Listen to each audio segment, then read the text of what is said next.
얘들아 안녕. 벌써 7강이네 7강. 이번 시간에는 1차 방정식의 풀이 및 그리고 활용에 관해서 배우도록 하겠습니다. 1차 방정식의 최고 꽃이 이제 활용인데요. 활용을 대부분의 아이들이 어려워합니다. 기본부터 차근차근 하면은 어렵지 않습니다. 책을 많이 읽어야 돼요. 모든 학생들이 수학에서 기본 주어진 1차 방정식은 잘 풀지만 활용식이 나왔을 때는 그 문제에 맞게끔 내가 방정식을 세워서 푸는 게 활용이에요. 활용은 대부분의 아이들이 잘 못합니다. 활용을 잘 하려면 책을 많이 읽어야 되고 논리적인 사고력을 키워야 돼요. 여러분들이 중학교 1학년이지만 지금부터 여러 종류의 다방면의 책들을 좀 읽으시기를 바랍니다. 자, 그렇다면 1차 방정식 풀이하기 전에 1차 방정식은 미지수의 최고차가 1차인 등식으로 연결된 식이 1차 방정식이죠. 1차 방정식을 풀 때는 반드시 두 가지를 알아야 됩니다. 첫 번째는 이항입니다. 이항은 항을 이사하는 거, 항이 이동하는 게 이항이죠. 예를 들면은 미지수가 들어있는 항은 좌변으로, 나머지 상수항은 우변으로 옮기는 것이 방정식, 1차 방정식을 풀이할 때 가장 기본적인 요소입니다. 그 다음에 또 뭘 이용했어요? 방정식의 성질을 이용했죠. 지난번 강의 시간에 했던 거 여러분들 기억납니까? 방정식에서는 4가지 성질, 방정식의 특징이 있다고 했습니다. 똑같은 수를 양변에 더하거나, 똑같은 수를 양변에 빼거나, 똑같은 수를 양변에 곱해도 등식은 항상 성립합니다. 똑같은 수를 나누어도 등식은 항상 성립하죠. 근데 단 조건이 있었죠. 무슨 조건이 있었죠? 1초, 2초, 3초, 4초, 5초! 그렇죠. 이야기했을 거라고 믿습니다. 양변에 0이 아닌 수로 나누었을 때 등식은 항상 성립합니다. 왜냐하면 0으로 나누면 불능이 돼버리기 때문에 등식이 성립될 수가 없어요. 그래서 여러분들이 그 4가지 방정식의 성질을 이용해서 또 1차 방정식을 풀이합니다. 이때 1차 방정식을 풀이하는 팁, 알면은 굉장히 간편한 팁이 있습니다. 그걸 알려드리도록 하겠습니다. 자, 아까 말씀드렸죠. 미지수는 좌변으로 이동하는 게 좋아요. 이때 이항할 때는 반드시 부호가 바뀐다. 플러스는 마이너스로, 마이너스는 플러스로. 근데 이때 조심해야 될 게 이 항 안 하고 원래 자기 변에 있었던 항들이 있어요. 그 항은 부호를 바꾸면 안 됩니다. 이 항 하는 항만 부호를 바꾸는 거예요. 미지수는 좌변에 나머지는 우변으로 딱 옮기면 어떤 꼴이 나오냐면 AX는 B꼴로 이렇게 나와요. 상수항은 상수항끼리 동료항끼리 정리하고 미지수가 들어가 있는 1차식은 1차식끼리 정리하면은 나중에 AX 플러스 B꼴로 나옵니다. 그러면 방정식을 푼다는 말은 미지수 X의 값을 구하는 거예요. 이 미지수 X의 값을 또 다른 말로 뭐라고 하더라? 1초, 2초, 3초. 그렇지. 해. 방정식의 해를 구한다 하죠. 이 미지수 X의 값은 A가 당연히 0이 아니기 때문에 A로 나누면 양변에 A로 나누면 A분의 B 이렇게 X의 값을 구합니다. 그러면 선생님 제가 X를 맞게 구했는지 미지수의 값을 맞게 구했는지 해를 맞게 구했는지 잘 모르겠어요. 그럼 어떻게 하면 되죠? 그 방정식에다가 X의 구한 값, 미지수의 값을 대입했을 때 그 방정식이 등식이 성립되면 내가 맞게 푸는 거예요. 만약에 X의 값을 대입했는데 방정식의 값이 등식이 성립하지 않는다. 그럼 어떻게 돼요? 잘못 푸는 거예요. 그럼 다시 내가 어디서 1차 방정식 풀이하면서 어디서 내가 실수를 했는지 다시 살펴봐야 됩니다. 이렇게 하는 과정을 검산이라고 합니다. 검산. 그 다음에 그냥 방정식이 있으면 되는데 약간 복잡한 1차 방정식이 있을 수 있어요. 이럴 때는 뭐부터 하는지 여러분들한테 알려드리도록 하겠습니다. 만약에 1차 방정식에도 가로가 막 여러 가지 있을 수가 있어요. 가로가 있으면 선생님이 수학에서의 가로의 의미는 뭐라고 했죠? 그렇죠. 계산 순서가 바로 가로의 의미입니다. 그래서 가로부터 먼저 풀어라는 뜻입니다. 그 다음에 그냥 여러분들이 좋아하는 분수식, 정수식 방정식이 나와 있으면 되는데 꼭 여러분들 싫어하는 뭐죠? 분수가 나와요. 그럼 어떻게 하면 되죠? 그 분수에서 1차 방정식을 바로 풀려고 하면은 여러분들이 복잡해요. 뭔가가 힘이 들어요. 그럴 때는 이 분수를 간단하게 정수로 고치는 방법이 있습니다. 뭐가 있을까요? 그렇죠. 그 분모의 최소 공배수를 모든 식에다가 다 곱해주면 양변에 똑같은 수를 곱해도 등식은 성립한다고 했잖아요. 그 분모가 없어지는 최소 공배수를 양변에 똑같이 곱해주면은 그 1차 방정식이 정수식으로 고쳐집니다. 그래서 분수가 있는 그대로 1차 방정식을 풀지 말고 정수로 고쳐서 푸는 게 훨씬 간편합니다. 또 여러분들이 싫어하는 게 뭐가 있죠? 그렇죠. 소수점이 있죠. 0.1 뭐 x, 0.01x, 0.001x 뭐 이런 소수점 1차 방정식이 나오면 어떡하죠? 그렇죠. 10의 거듭제곱을 곱해서 그 소수점에 있는 1차 방정식을 정수로 만들어주면 됩니다. 그래서 양변에 똑같은 수를 곱해도 등식은 성립한다고 했으니까 식을 여러분들이 계산하기 편리한 정수 계산식으로 만들어서 1차 방정식을 풀면 됩니다. 그럼 어떤 애들은 소수점이 있으면 손도 못 대는 애들이 있어요. 그래서 여러분들한테 예를 두 가지를 들어서 설명하도록 하겠습니다. 자, 이때 자 보세요. 0.1x 마이너스 0.3은 0.6x 마이너스 2.5 다 뭐요? 소수 첫째 자리까지 소수점이 있잖아요. 그죠? 그럴 때는 양변에 뭐를 곱해주면 될까요? 자, 이거는 여러분들이 양변에 똑같은 수를 모든 항에다가 다 곱해줘야 돼요. 그래야 등식이 성립하는 거예요. 여기는 곱하기 10을 하면 되겠죠. 10을 하면 얘는 어떻게 바뀝니까? 0.1x라는 말은 10분의 1x니까 10을 곱하면 어떻게 해요? 1x 그냥 x 마이너스 3은 6x 마이너스 25가 되겠죠. 이걸 계산하는 게 쉬워요? 이걸 계산하는 게 쉬워요? 이걸 계산하는 게 밑에 게 훨씬 쉽죠. 정수로 만들어서 1차 방정식을 풀이한다. 자, 그 다음에 어떻게 해야 되죠? 그렇죠. 미지수는 좌변, 나머지는 우변으로 이항한다. 그러면은 이항해야 될 항이 x입니까? 6x입니까? 그렇죠. 우변에 있는 걸 좌변으로 이항하고 마이너스 3을 다시 우변으로 이항해야 되겠죠. 이항하면 어떻게 바뀌어요? x는 그대로 있었기 때문에 부호가 안 바뀝니다. x 마이너스 6x는 마이너스 25도 그대로 이 자리에 있었죠. 마이너스 3만 이항했으니까 바뀌면 3이 되겠죠. 그죠? 계산하면 뭐예요? 부호가 다를 때는 빼야 되죠. 마이너스 5x는 얘도 부호가 다르니까 빼고 큰 숫자의 부호를 적어줍니다. 그러면 양변에 이건 얼마로 나누면 될까요? 그렇죠. 마이너스 5로 나누면 되죠. 마이너스 5는 0이 아니니까 나누어도 상관없죠. 마이너스 마이너스는 플러스 플러스 약분되고 마이너스는 플러스 플러스 x 값은 얼마예요? 5분의 22. 이렇게 x의 값을 구하는 걸 방정식을 풀이한다. 방정식의 해를 구한다고 합니다. 자, 밑에 문제는 보세요. 뭐가 나와 있어요? 분수가 나와 있죠. 분수. 어떤 분수가 나와 있어요? 3, 4, 2, 이 분모를 없애줘야 된단 말이야. 이 분모를 없애주려면 이 3, 4, 2의 최소 공배수를 모든 항에다가 다 곱해주면 됩니다. 3, 4, 2의 최소 공배수는 그렇죠. 10이죠. 여기다가도 12. 여기다가도 12. 여기다가도 얼마요? 12. 똑같은 수를 양변에 곱해도 등식은 성립한다. 이거 곱하면 얼마예요? 약분하면 4죠.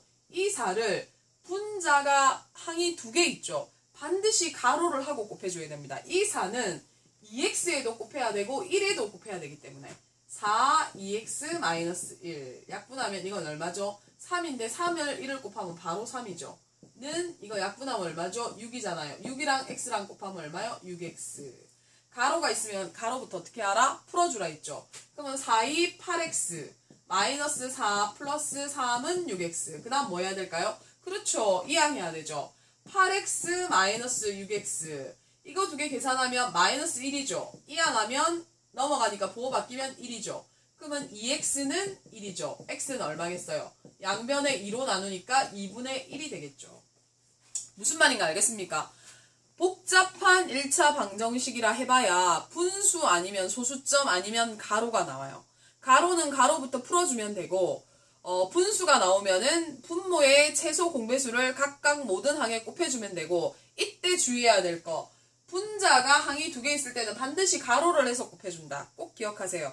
그리고 가로 앞에 마이너스가 있으면은 가로를 풀어줄 때 가로 안에 있는 항들의 부호가 바뀐다라는 거. 소수점이 있으면은 그 소수점을 정수로 만들어주는 10의 거듭제곱을 곱해서 정수식 1차 방정식을 만든다는 거 꼭 기억하시기 바랍니다. 자, 그 다음에 두 번째 1차 방정식의 활용은 아까 설명을 했는데 이 활용을 잘 푸는 사람들이 진짜 수학을 잘하는 거예요. 그냥 1차 방정식 풀이할 때는 1차 방정식이 주어져요. 그 주어진 걸 가지고 1차 방정식 풀이하는 방법에 따라서 여러분들이 풀면 되는데 1차 방정식의 활용은 1차 방정식을 안 줘요. 너네가 그 문제의 맥락에 따라 그 문제의 논리적인 어떤 관계에 따라서 여러분들이 1차 방정식을 만들어서 풀이해서 미지수 x의 값을 구하는 게 1차 방정식의 활용이에요. 근데 계산을 잘하는 사람도 활용을 못하는 사람이 있어요. 뭐가 안 돼서 국어를 잘 못하거나 책을 많이 안 읽거나 머리 두뇌 자체가 논리적인 사고력이 떨어지는 친구들은 이걸 하기가 굉장히 힘들어요. 그래서 여러분들이 어렸을 때부터 책을 많이 읽어야 돼요. 책을 읽는 이유는 논리적인 사고를 합니다. 수학을 왜 배웁니까? 계산기 두드리면 되고 그 먹고 사는데 더하기 빼기만 하면 되지. 이런 거 왜 배웁니까? 수학을 못하는 사람은 논리적 사고를 못해요. 그래서 이 사람이 하는 말이 사실인지 거짓인지 논리적으로 이치가 맞는지 안 맞는지를 따지지를 못해요. 수학 잘 못하는 사람들 보십시오. 사기를 많이 당합니다. 여러분들이 수학을 통해서 굉장히 논리적인 사고력을 키워야 돼요. 성경은 굉장히 과학적입니다. 하나님은 초과학입니다. 그냥 흐리멍텅하게 하는 게 아니에요. 여러분들이 1차 방정식의 활용을 어떻게 하는지 선생님이 오늘 가르쳐 드리겠습니다. 첫 번째, 활용을 풀 때는 문제를 잘 이해해야 돼요. 이게 도대체 무슨 뜻인지, 이 문제가 뭘 구하라는 건지, 무엇을 말하는 건지 문제의 뜻을 이해하기 위해서는 문제를 정확하게 계속 한번 읽어봐야 됩니다. 이게 무슨 뜻인지. 그게 이해가 됐다면 그 다음 해야 될 작업이 그 문제 출제자가 구하고자 하는 것 모르잖아요. 구해라 하는 것은 답이 안 나온 거잖아요. 구하고자 하는 것을 뭘로요? 미지수 x로 둡니다. 이게 중요합니다. 반드시 구해야 될 것을 미지수 x로 둡니다. 그렇다면 그 문제의 맥락에 맞는 수량 사이의 관계를 방정식으로 나타내는 겁니다. 유도합니다. 그러면 방정식을 풀겠죠, 그죠? 방정식을 1차 방정식 풀이하는 방법에 따라서 그러면 답이 나오겠죠. 그 답을 그 식에 넣었을 때 만약에 만족하면은 식이 성립하면은 맞는 겁니다. 자, 이거는 이렇게 설명해도 여러분들 사실은 잘 몰라요. 방정식의 활용 부분은 수많은 문제를 접해보고 풀어봐야 돼요. 그리고 논리적으로 계속 생각해봐야 돼요. 이거는 수업 시간에 여러분들하고 계속 문제를 많이 풀어서 여러분들 걸로 만들도록 하겠습니다. 몇 가지 팁만 드리면 10의 자리 숫자를 구하라 할 때 x로 표현합니다. 보통 1의 자리 숫자를 y로 표시하면, 자 보십시오. 만약에 59는 10의 자리 맞죠?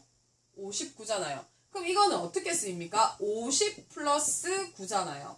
이 5는 10의 자리 숫자고 이 9는 1의 자리 숫자잖아요. 다시 이야기하면 5는 10의 자리 숫자고 9는 1의 자리 숫자잖아요. 그죠? 그러면 10의 자리 숫자를 표현할 때는 반드시 10x 이렇게 표현해야 돼요. 10의 자리이기 때문에. 1의 자리는 y에다가 1을 곱하나 마나 y이기 때문에 1을 생략해서 그냥 이거는 10x 플러스 y로 이렇게 나타냅니다. 만약에 y가 10의 자리 숫자라면은 10y 플러스 x가 1의 자리 숫자라면은 x 이렇게 표현할 수 있겠죠. 그죠? 그러면 100의 자리는 어떻게 표현하겠습니까? 그렇죠. 100x 이렇게 표현하겠죠. 만약에 10의 자리가 y면은 10y, 1의 자리가 z면은 1z 이런 식으로. 무슨 말인지 알겠습니까? 자연수에서 자리수를 나타낼 때 10의 자리, 1의 자리 자리수를 나타낼 때 어떻게 미지수를 표현하는지 그걸 설명을 드렸고요. 그 다음에 여러분들 1차 방정식에서 가장 대표적으로 많이 나오는 게 거리 구하는 거나 속력 구하는 거나 시간 구하는 게 많이 나와요. 자, 몰라도 돼요. 자, 선생님 보세요. 선생님 설명을 들어보세요. 거리, 우리 학교에서 구라까지의 거리는 속력 곱하기 시간이에요. 봐봐요. 똑같은 거리가 있는데 빨리 갈수록, 속력을 내가 빨리 갈수록 빨리 도착하겠죠. 그죠? 자, 봐봐요. 시간이 많이 걸릴수록, 자, 봐봐요. 시간이 많이 걸릴수록, 자, 우리 함량에서, 안이까지 가는 게 가까워요? 서울까지 가는 게 가까워요? 안이는 5분 거리잖아요. 우리 학교에서. 안이는 5분 거리인데 서울은 3시간 걸리죠. 그죠? 거리가 멀수록 시간은 증가해요? 늘어나요? 감소해요? 거리가 멀수록 시간은 늘어나잖아요. 증가하잖아요. 그래서 거리는 시간에 비례해요. 무슨 말인지 알겠죠? 거리는 시간에 비례해요. 그리고 속력을 빨리 낼수록 멀리까지 갈 수 있어요. 그죠? 속력을 빨리 낼수록 똑같은 1시간인데도 속력을 어떤 애는 만약에 200km로 달렸다. 200km로 달렸다. 그럼 더 멀리 가겠죠. 어떤 애는 10km로 달렸다. 그러면은 조금밖에 못 가겠죠.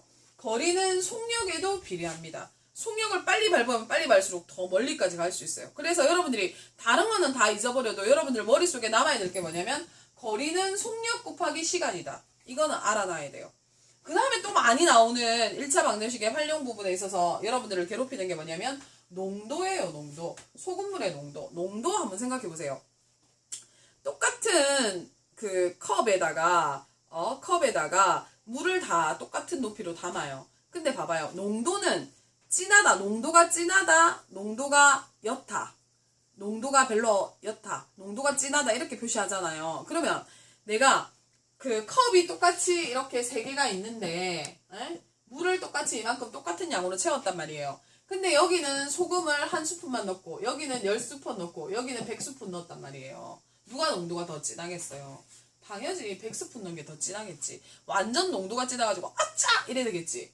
근데 소금 한 스푼 넣은 거는 좀 짭짤하네. 10스푼 넣은 거는 이거 많이 짜네. 이렇게 농도가 진하다, 농도가 진하지 않는 거는 뭐의 양에 따라서 달라지죠? 그렇죠. 소금의 양이죠. 소금의 양. 똑같은 물에다가 소금을 얼마나 쳐부었나 말 아닙니까? 그죠? 이게 소금물의 농도란 말이에요.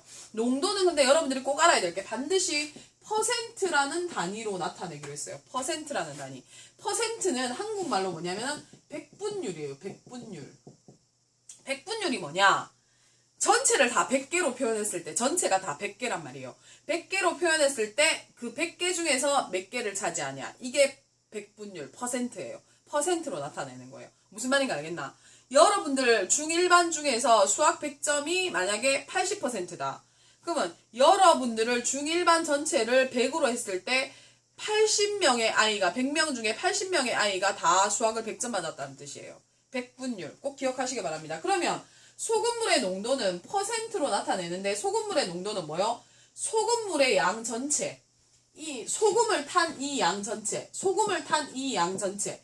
이 물에다가 소금을 탄 이 양 전체에서 소금의 양이 얼마 들어갔느냐에 따라서 농도가 진해지잖아요. 그러면 소금물의 양 전체에서 소금의 양 곱하기 백분율은 반드시 퍼센트로 나타내기 때문에 100을 곱합니다. 100을 곱해야지 퍼센트가 됩니다. 이게 바로 소금물의 농도입니다. 이 정도 기본적인 그 1차 방정식을 활용을 할 때 기본적인 상식들은 여러분들 머릿속에 있어야 됩니다. 여기까지.